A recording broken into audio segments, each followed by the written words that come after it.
Thanks for staying with us. Okay, let's moving on now to the Punch. 50% tariff hike. Nigerians may spend 6.74 trillion naira on calls. Trump returns as 47th U.S. president, rejects transgender and illegal immigration. 6 killed, 3 injured in Ogun, multiple crashes. Sanwo-Olu pledges to work with new Lagos speaker.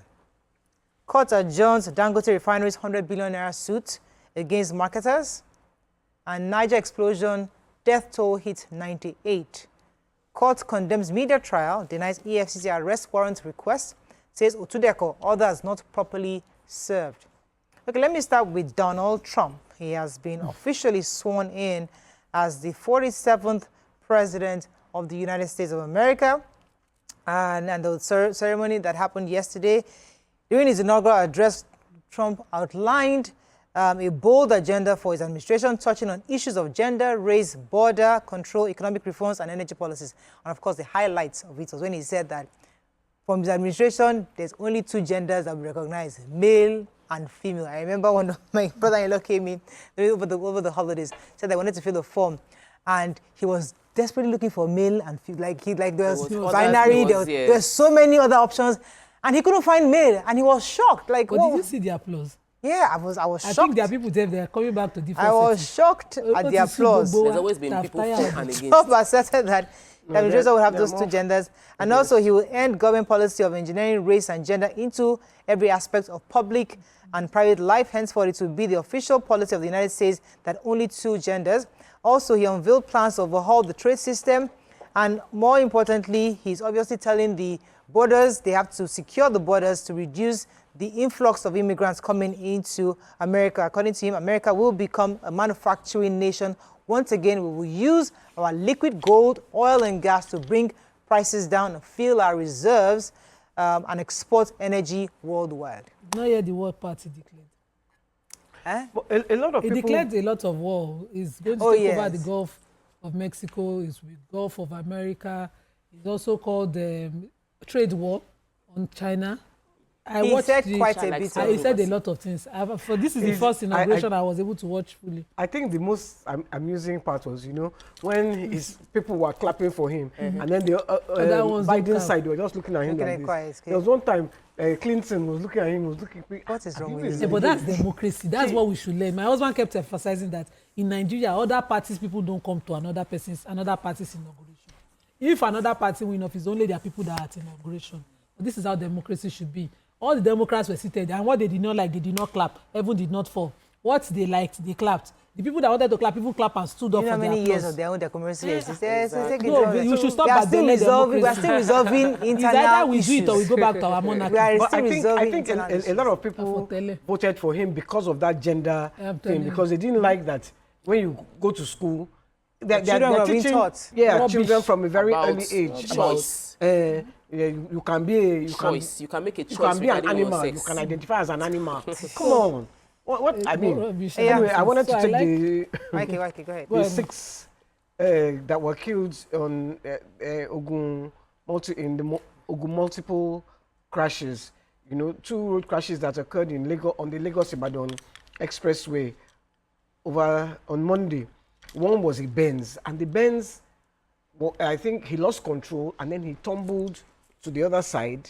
I mean, his car flipped over and 5 people died immediately. 1 person survived.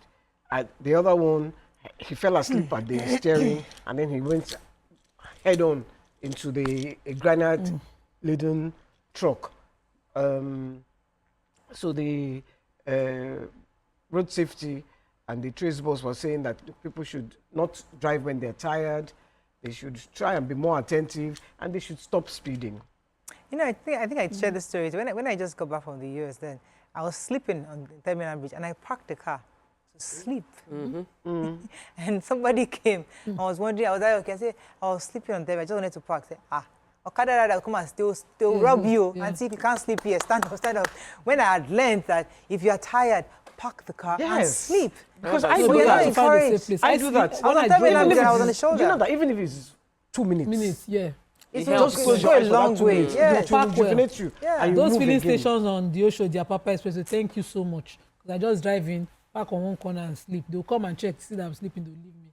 I've been sleeping Okay. on that. Any other story in Well, I Punch? have the Oba Otudeko story. So yesterday, the Federal High Court, This is a very big story. a very interesting story. We need one day to sit down and dissect this. And I matter. hope that, We don't want to preempt the case. Let's just. No, when I was a student, this my is lecturers not used to use preempting. newspaper law stories like this to Yeah. teach us, so you won't forget those principles.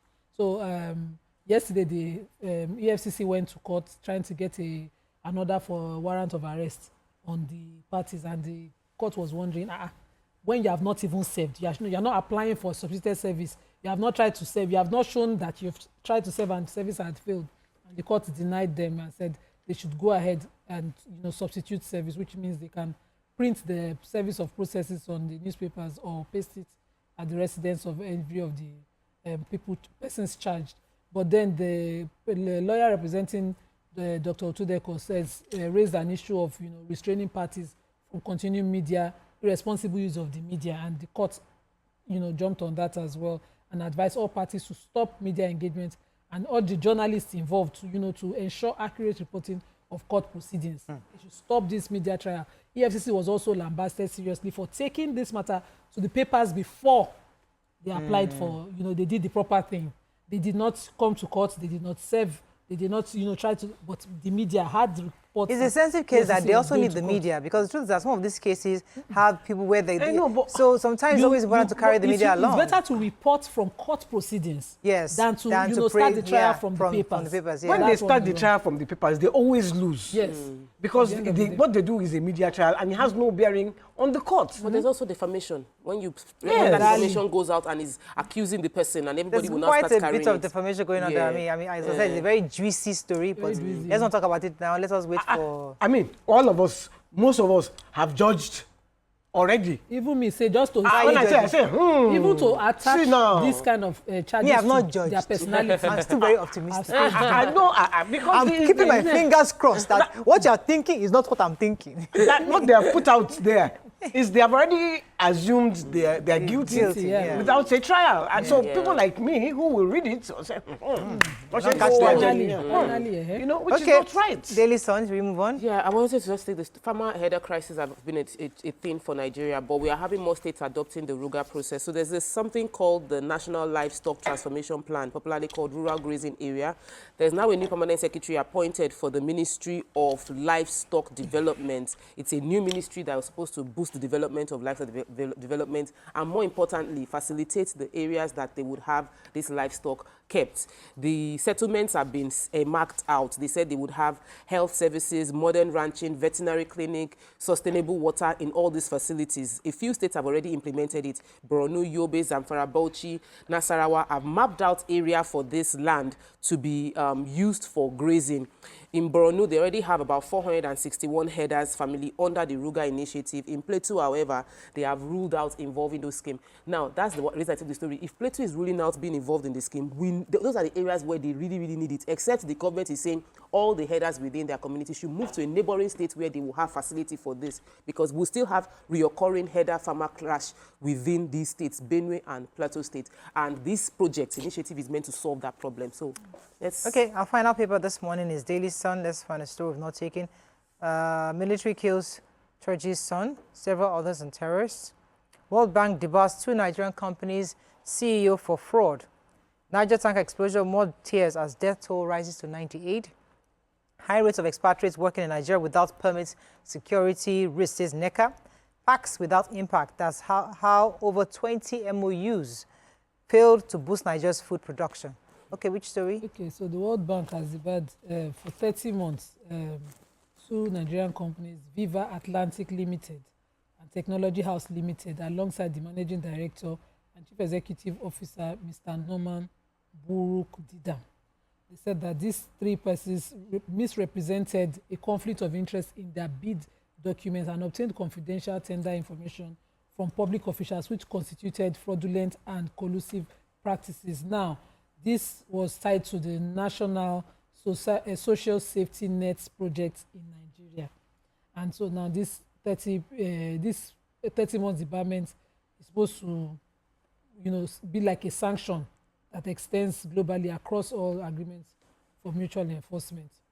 And I hope that this serves as a lesson to the parties. So, Auntie Yenny is always talking about the fact that we always sign MOUs and do committees. Well, a researcher, they've done, the Sun carried a report that Nigeria has signed 20 MOUs that 22. have failed. Oh, 20, right. Yeah, 20 MOUs that have failed to boost Nigeria's food production.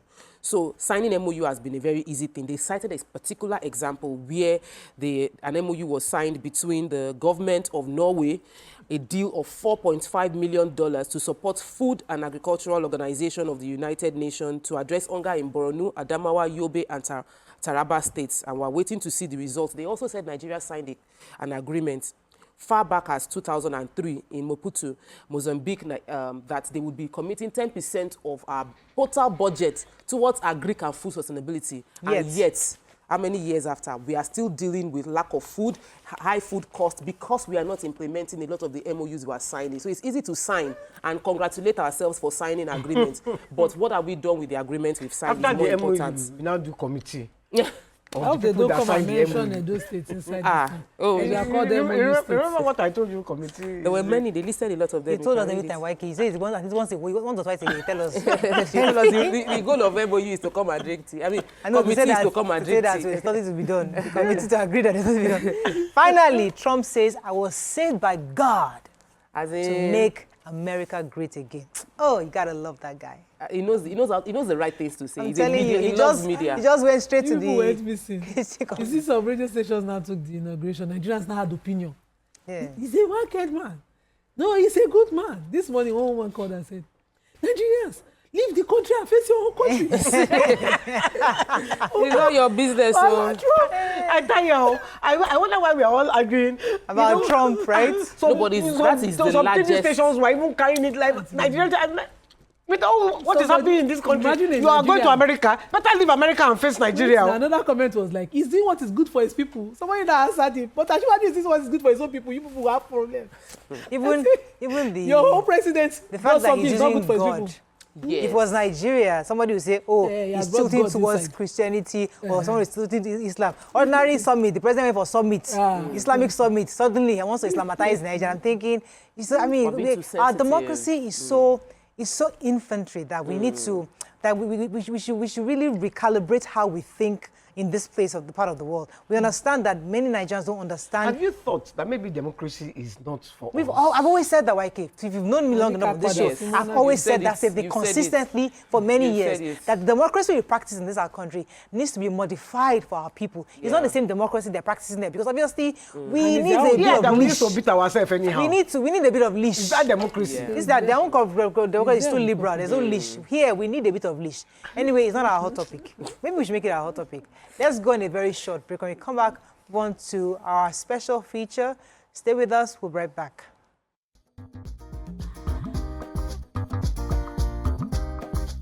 Stay tuned. Your View will be right back.